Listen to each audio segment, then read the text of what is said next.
স্ত্রীকে রেখে দীর্ঘদিন প্রবাসে থাকা যাবে না।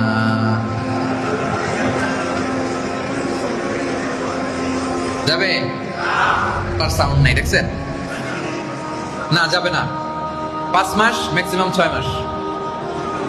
অনেক ডাকাত আছে 5 বছরও দেশে যায় না। আছে না নাই? না, এগুলো করবেন না। এই যে পরকীয়ার সমস্যা আমাদের দেশে, প্রবাসী বিদেশে পড়ে আছে, টাকা কামাবে, ঘর বানাবে, জমি কিনবে, আর এদিক দিয়ে স্ত্রী চলে গেছে আরেকজনের হাত ধরে। কি ভয়ঙ্কর অবস্থা! ওমর রাদিয়াল্লাহু তাআলা জিজ্ঞেস করলেন হাফসা রাদিয়াল্লাহু তাআলাকে, কয়জন থাকতে পারে একজন স্ত্রী স্বামীর অনুপস্থিতিতে? বলে, আব্বাজান 5 মাস নয় 6 মাস।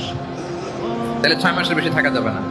যদি এমন হয় যে না, 1 বছরের আগে ছুটিই দেয় না, তাহলে স্ত্রীকে বুঝাইতে হবে, দুইজনে মিলে আল্লাহর কাছে কাঁদতে হবে, দোয়া করতে হবে, আল্লাহ তুমি আমাদেরকে সবর ইখতিয়ার করার তৌফিক দান করো। কিন্তু বছর বছর দেশে যেতে হবে। 3 বছর, 4 বছর, 5 বছর যে আপনি বিদেশ করেন আর আপনার স্ত্রী পড়ে আছে দেশে, এটা করা যাবে?